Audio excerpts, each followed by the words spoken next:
maravilhosos e muito conteúdo com pautas excepcionais. E como o mês de março é mês das mulheres, nós convidamos hoje aqui a doutora Carol Tiziano, médica, trabalha no pronto-socorro, é apaixonada pelo pronto-socorro. Seja bem-vinda, viu, Carol? Obrigada, Lu, obrigada, Paula. É uma honra estar aqui com vocês. Eu agradeço muito o convite, A honra é viu? nossa. A gente que agradece, Carol, médica, amiga, né, querida, e muito bacana. Carol, me conta aí, você tem uma história linda, né, nesse percurso do pronto-socorro. Como que você chegou em Campinas? Como que você começou a trabalhar em pronto-socorro? Ô, Lu, foi uma história muito engraçada. Eu estava fazendo faculdade de medicina no Rio e eu já não estava mais feliz no Rio, né? Eu já queria sair de lá. E aí tive um namorado lá atrás na faculdade e ele virou e falou assim: vamos para Campinas, Campinas é maravilhoso, você vai gostar, a cidade é ótima. E aí eu vim fazer residência aqui. E para mim, aquelas coisas que acontecem no caminho da gente, que nada é por acaso, né? Eu fui fazer residência com um profissional, um pediatra maravilhoso, emergencista. E ele amava o pronto-socorro. Ele tinha uma paixão de estar ali naquele lugar. E aos pouquinhos, a cada dia, eu fui aprendendo com ele. Então, acho que ele trouxe isso um pouco para mim. E desde então, é onde eu me encontrei. Eu fiz consultório por 2 anos, mas é lógico que o consultório é importante, que a gente precisa ter as orientações todas de consultório, mas não era onde meu coração pulsava. Eu falei, não adianta, eu tenho que ir para a emergência, que é o que eu gosto de fazer. A importância da paixão na nossa profissão é fundamental, né? Paulo, eu ia me arrastando. Eu ia para o consultório, eu adorava estar com os pacientes, mas não era aquela, sabe aquele coração que inflama? Não era. E quando eu tenho um dia agitado no pronto-socorro, que eu olho e falo assim, gente, essa criança eu consegui estabilizar, aqui ficou bem. Que maravilha, poxa, né? isso enche, isso transborda. E aí eu saí eu botei em mim esse propósito, a gente olhar esse setor do pronto-socorro e ter um carinho a mais por um setor tão importante para a sociedade, e tão né? Precário, né? Muito, de amor, de carinho, muito. De atenção, né? Eu acho que peca de todos os lados, sabe? A gente precisa realmente voltar esse olhar para o pronto-socorro, porque todo mundo, em alguma fase da vida, vai precisar, geralmente na fase mais crítica, né, que são as doenças graves, e a gente ainda tem muito que melhorar nesse setor, muito. Então, o Instagram traz... É um momento que a gente sempre está muito, como fala, preocupado, triste, nervoso, fragilizado. Né? Fragilizado a palavra. E é um momento que mais a gente precisa, né? De uma palavra, de um carinho, de uma atenção. E é exatamente isso que você pontuou. É um lugar que ninguém gosta de ir. Sim. A pessoa está indo comprar uma casa, ela está feliz da vida, vai realizar um sonho. Exatamente. Ninguém gosta de estar no pronto-socorro. Então, é um setor inóspito. E se eu não tiver esse olhar, e se eu não tiver esse carinho, essa atenção, eu vou criar uma experiência pior ainda para a pessoa, né? Você está lidando ali com crianças, com mães, com pais, né? Que é muito delicado, né? Você é mãe, você sabe, né? Ver o seu filho ali sofrendo na mão de um profissional, né? Sem então dúvida. Você tem que passar toda essa segurança. Mas o legal é a paixão, né? Eu penso que quando a gente é apaixonado pelo que a gente faz, a gente não trabalha, né? A gente acaba indo com o maior prazer para o trabalho, a gente se diverte trabalhando, porque é o que a gente gosta de fazer, né? Eu penso isso, comigo acontece isso também com a nossa profissão.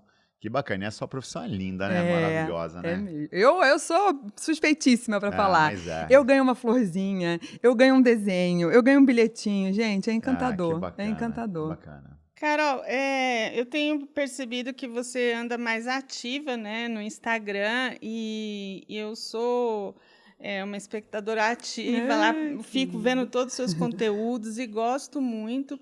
E como que surgiu isso de você ir para o digital? Conta um pouquinho para a gente. Ô Lu, não foi uma decisão fácil, porque eu fiquei muito receosa de... será que eu vou fazer isso mesmo? Será que as pessoas vão entender será que eu vou saber me colocar? Será que as pessoas vão entender a informação que eu quero passar? Só que cada vez mais eu via familiares trazendo, às vezes, as mesmas dúvidas, por falta de conversa, por falta de orientação do básico. Então, é assim, febre todo mundo sabe. Não, a gente tem que conversar sobre a febre, a gente tem que conversar sobre as coisas básicas. E eu falei, poxa, eu acho que eu posso trazer isso, porque as mães saíam de lá do atendimento e falavam, doutora, muito obrigada, nunca ninguém conversou assim comigo. E aí eu tinha essa facilidade de simplificar as coisas, sabe? Eu falei, poxa, eu vou levar isso para o Instagram. Eu vou conversar sobre a febre, sobre os medos, sobre os anseios. Porque se você quer ver uma doença, você clica lá, amidalite bacteriana na pediatria. Você vai encontrar isso tudo no Google. Exatamente, Mas e o lado poético do negócio, né? Então, o Instagram veio com essa necessidade. Aí eu falei, poxa, eu quero impactar mais pessoas. Eu quero falar isso para mais E pessoas. a confiança que a gente transmite, né? Eu vejo isso no meu negócio também, que as pessoas chegam já conhecendo a gente, já confiando no nosso trabalho, né? É importante isso, né? A telefonista do hospital vira para mim e fala assim, doutora, as pessoas ficam ligando aqui, sabe? É a doutora Carol que está de plantão, porque eu quero ir aí passar bacana, com ela. né? Então, você fala, olha que riqueza isso, Eu né? acho bacana, acho muito bonito esse trabalho de você estar no Instagram ali. Você começou agora a atuar fortemente há pouco tempo, pelo que eu tenho acompanhado, né? São Mas 3 já está meses. fazendo um trabalho maravilhoso. E eu acho bacana o digital, né? A gente fala do digital, porque o digital para a gente foi assim uma virada muito grande no nosso negócio, né?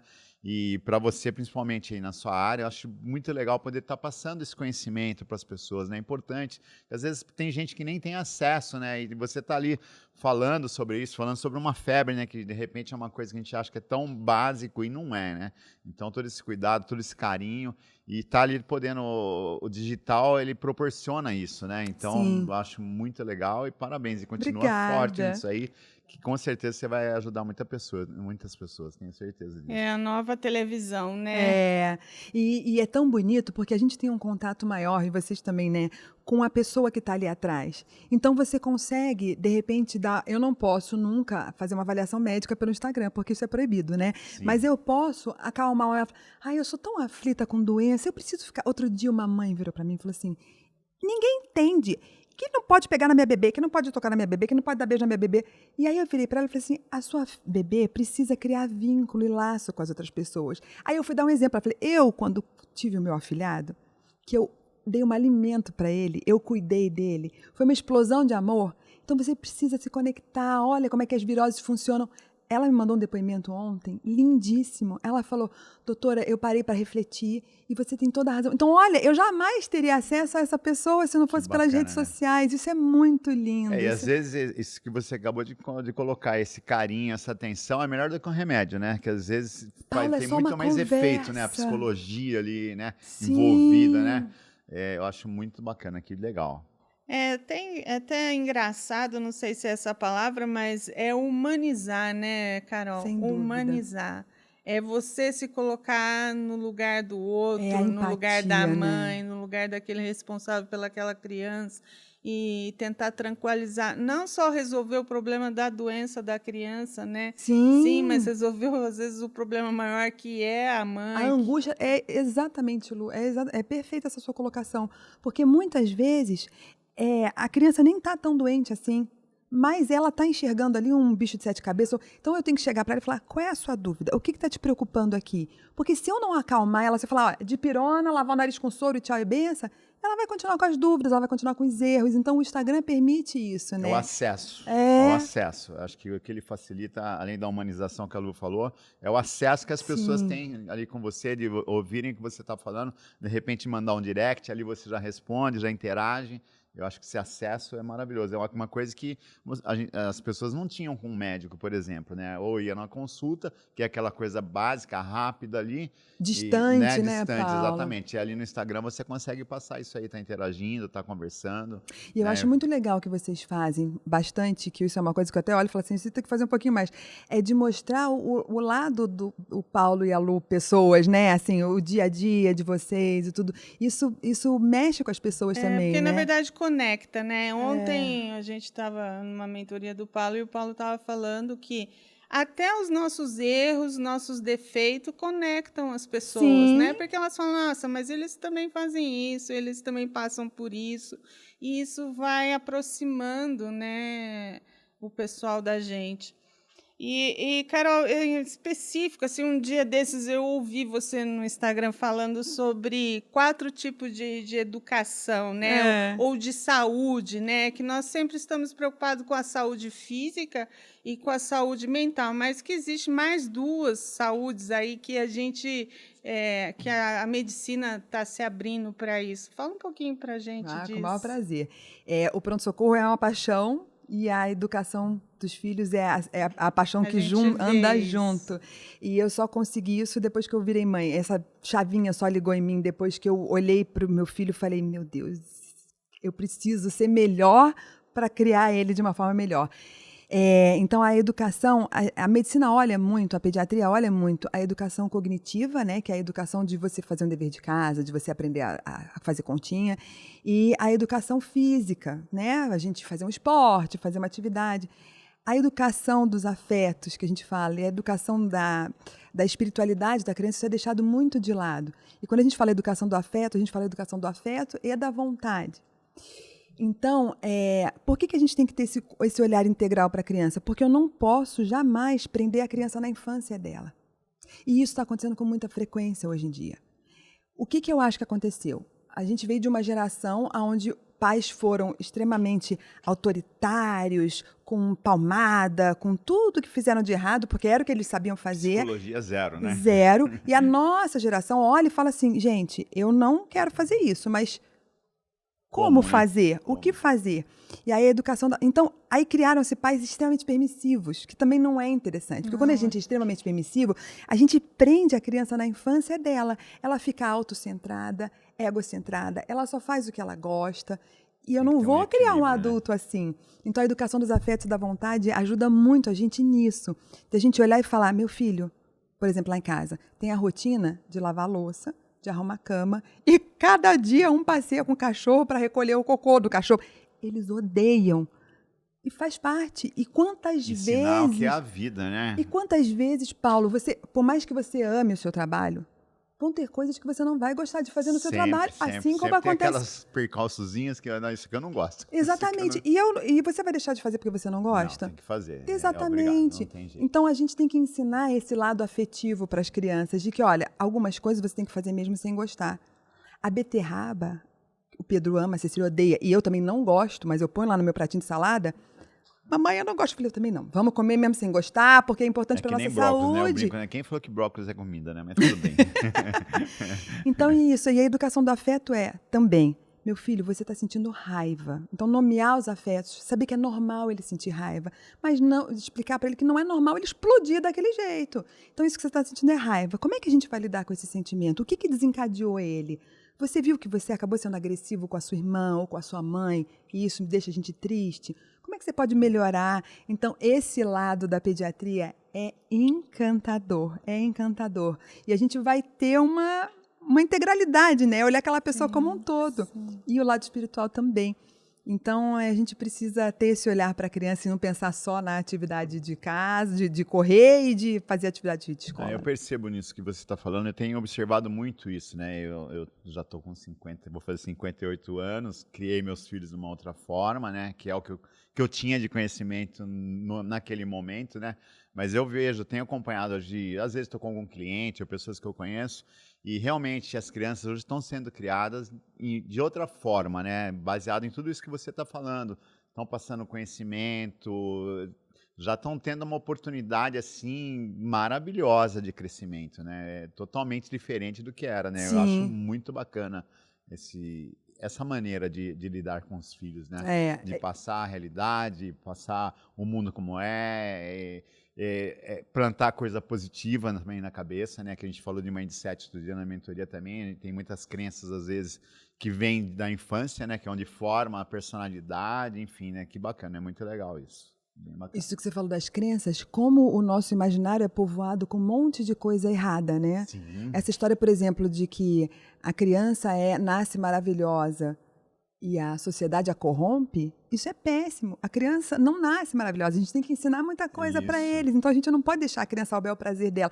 Mas a gente fica enraizado com isso, não é? A gente não ouve isso, fala, nossa, as crianças são seres maravilhosos. São seres, tem muita coisa maravilhosa, mas são egocentrados, só pensam neles. Então, isso é isso que você falou, esse mindset, essa coisa que vai na nossa cabeça e que a gente acredita piamente naquilo, né? Então, tem que tomar muito cuidado com isso. A gente falou de mindset, aquela coisa que falar, dinheiro é sujo, tudo isso fica na cabeça também, né? E acaba influindo totalmente na pessoa, exatamente, né? Quem ela vai se tornar. Carol, me fala uma coisa. De que forma que você acha que a educação pode ajudar as mulheres aí nos desafios da maternidade? Ô, Lu, desculpa te interromper. É isso. Eu vou falar do que eu percebi da minha vida de mãe. Quando o Pedro nasceu, que foi o primeiro filho, eu olhei para o lado e falei, gente, eu sei que eu preciso nutrir, eu sei que eu preciso, mas e o que mais, né? Então, eu acho que eu só consegui ser uma mãe melhor depois que eu me tornei uma pessoa melhor. E é muito interessante, porque depois que eu me tornei uma pessoa melhor, eu me tornei uma mãe melhor, uma médica melhor, uma esposa melhor, uma filha melhor. Então, eu acho que a educação da mãe, ela tem que primeiro se autoconhecer, para depois fazer todos esses estudos. E se autoconhecer já é uma ferramenta imensa, que mesmo que você não queira estudar sobre educação, mesmo que você não queira nada, você já vai ser uma mãe melhor por isso. Então, eu acho que a educação das mães é importantíssima. Escolher informação confiável, porque é a mesma coisa, a gente vai naquela vibe do quero fazer diferente. E aí você entra num monte, todo mundo vai te dar uma solução. Então, você tem que ver, essa solução condiz com os meus valores, com as coisas que eu acredito, condiz. Então, vamos aqui. Porque vai ter para tudo, né? Sim. Então, eu acho que a educação da mãe é o pilar. Até porque a gente não nasce mãe, né? Não. E a gente pensa assim, vou ter meu filho, Deus vai me ajudar, e seja o que Deus quiser. E aí a gente está vendo que não está dando muito certo esse caminho, né? Então, acho que é aí que a gente precisa ir ter a educação. E voltar atrás. E não desistir, né, Lu? Porque eu já fiz coisa errada também. Eu cheguei lá... Normal, nós somos humanos, né? Pois é, e aí você olha para trás e fala, gente, isso aqui não deu certo, vamos bota umas casinhas no tabuleiro e vamos começar de novo. E não desistir, né? Isso não deu certo, vamos tentar outro caminho. Mas você falou uma coisa fantástica, que o autoconhecimento é tudo, né? Para a vida, né? Tudo, Paulo. Eu falei sobre isso ontem, inclusive, também, sobre o autoconhecimento. A gente estava falando de personal brand, e é uma dos pilares né? do brand, é o autoconhecimento para a vida, né? Até para você entender como é que você vai reagir a determinadas... Exatamente. Aconteceu uma situação no parquinho que o Pedro saiu da quadra chorando porque ninguém deixava de jogar futebol. A Carol, naturalmente, pelo meu temperamento, eu sou explosiva, eu reajo na hora, eu sou bocuda. E se eu tivesse esse tipo de reação, eu ia envergonhar meu filho. Não ia ser ele reagindo ali, ia virar um... E ainda então, dá um exemplo ruim ainda para ele, né? Péssimo. Então, nessa hora, você olha e fala assim, Carol, não reaja do jeito que você gostaria. Volta para trás, senta, se acalma, respira, sai de cena se precisar. Mas eu só consegui isso com autoconhecimento, senão eu ia estourar ali rapidinho. Legal. E aproveitando aqui, né, você falou que se tornou mãe, enfim, eu admiro muito vocês, mulheres, né, E eu queria saber como que vocês lidam com tudo isso, né? A pergunta para você, com carreira, com filho, com marido, com tudo isso, né? Não que a gente não consiga, né? Mas vocês aí têm todos esses atributos aí e se saem muito bem, né? Eu queria saber como que é tudo isso. Ô Paulo, eu acho que essa é a grande dor das mães de hoje. Porque elas foram para o mercado de trabalho, né? Conseguiram, às vezes são o rei da família, Sim. Às vezes é a mulher quem traz a maior renda para a família. E aí ela se vê num momento em que ela não consegue cuidar dos filhos e, às vezes, cumprir com uma carreira brilhante que ela gostaria. Eu passei por isso também, e aí eu entendi que eu não ia conseguir, aí essa sou eu, Carol, ser uma profissional maravilhosa, de viajar para congresso, de ir para tudo, e ser uma mãe maravilhosa. Então, eu optei em ser uma mãe maravilhosa, diminuir muito o meu trabalho, muito. Eu trabalho terça, quarta e quinta, meio período, não poderia estar ganhando muito mais dinheiro, poderia estar fazendo muito mais coisa, mas essa foi uma opção. E isso me impactou muito quando eu uma vez li um texto e falei, a gente tem 14 verões com os nossos filhos. Cara, 14 verões não é nada. 14 verões vai passar assim. E eu posso ser uma pediatra que viaja, que vai para congresso, quando eles estiverem lá com os 20 e tantos anos deles, que eles já estiverem na vidinha deles. Olha que bacana. Dá tempo de eu fazer isso. Total. Então, eu acho que é isso. A mulher tem que se autoconhecer e falar, quem que eu quero ser? Eu quero ser a profissional maravilhosa? E eu tenho quem ajude o meu filho? Como é que vai ser isso? Bem, o pai né? vai assumir? Ou que... Então, acho que é isso. É autoconhecer de novo para você saber para que lado você quer ir, né? E não se frustrar, porque você não vai conseguir fazer tudo. Não dá, é humanamente impossível. A vida de casa requer muito cuidado. essa falácia de que a gente precisa de tempo de qualidade com os filhos não existe, porque o filho não vai sentar com você e falar, a mamãe está aqui, e agora eu vou perguntar tudo que eu quero. Não é assim, Não, educar é no dia a dia. É o dia a dia, aquele momento.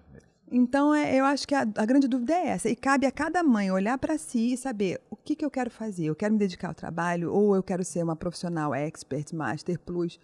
Quem que vai fazer essa parte com os meus filhos? Como é que vai ser isso? Então, quando a gente estrutura isso, e quando você fala, não, tudo bem, eu não vou ser essa pediatra agora, eu posso ser depois, isso foi libertador para mim. Que bacana, hein? Essas 14 primaveras aí, bem... Verões, né? Verões, né? Verões, primaveras, estão juntos. Tá Mas muito, muito legal, muito bem pensado, né? E tá tudo bem, né, Carol? Porque às vezes a pessoa também não tem essa opção de escolher essa situação, né? Tudo é um momento da vida da mãe, da mulher, né? E eu acho que o mais importante é você não se comparar, porque eu sou eu e as minhas circunstâncias, não é? Sim. Então não adianta eu querer me comparar com as circunstâncias da Lu. Claro. Porque o Instagram hoje favorece isso, né? Então, mais uma vez, eu tenho que sentar o meu marido, olhar para a minha realidade e falar como é que eu consigo fazer isso de uma forma boa. Ah, mas eu queria não trabalhar. Eu queria ficar em casa só cuidando dos filhos. Eu não posso. Eu tenho que trabalhar. Ou eu não quero não parar de trabalhar. Então, a gente tem que ver isso voltado para as suas circunstâncias, não é a circunstância do outro, né? Porque o que funciona para mim não funciona para você, né? Exatamente. A minha realidade é completamente diferente. Eu não sou CLT, eu não tenho que cumprir horário, eu posso gerenciar. Então, as pessoas que estão assistindo, não adianta quererem, então também vou trabalhar de terça, quarta e quinta. Não é. Não. Então, cada pessoa vai ser de um jeito. Cada um na sua realidade, né? Mas concordo. É isso. Acho que é isso aí. Bom, nós estamos chegando aqui ao final, né, da nossa conversa, que está muito gostosa. E tem uma pergunta aqui que eu faço para todos, não posso deixar de fazer para você. E eu queria saber o que a Carol de hoje falaria para a Carol de 20 anos atrás. Eu acho que eu falaria assim, aposte nos seus filhos. Esse é o maior legado que você pode deixar para a sua vida. Esse é o fruto que esse mundo vai colher do seu amor, são os seus filhos. Então, Carol, aposta neles. É isso que eu falaria. E você está fazendo muito bem feito. Gente, segue a doutora Carol lá, é Carol Tiziano. doutora.carol Tiziano. A gente vai deixar o arroba dela aqui. Tem um presentinho para ela. Eu queria te agradecer. Ai, que gentileza. Pelo carinho. Obrigada. É só uma lembrancinha. Espero que você goste. Obrigada. E eu também quero agradecer. Eu tô com o projeto lá no Instagram da gente cuidar mais da família. E eu vejo os jantares maravilhosos e os risotos que a Lu faz. Você fazendo isso aqui. A gente precisa marcar um risoto lá em casa. Vamos marcar. Olha, eu vou contar que o Paulo deu um lindo numa vez no que eu fiz. Aí eu falei, vou fazer para eles. Olha que lindo, gente. Olha, eu vi você É um super presente, hein? Que lindo. Ai, gente, isso também não tem preço. Paulo, obrigada pelo convite. Nossa, vai ser meu companheiro nos meus plantões. Adorei. Obrigada, gente. Muito adorei. Obrigada, viu? Eu que agradeço. Ter você aqui. Obrigada pelo presente, obrigada pelos ensinamentos. Lu, você é um prazer. muito querida. Vocês também são. Obrigada. Bom, então encerramos por aqui o nosso episódio de hoje. Bom, obrigado por estarem aqui nos assistindo. Tenho certeza que gostaram desse bate-papo maravilhoso. Deixa seu like, se inscreve no meu canal e até o próximo episódio.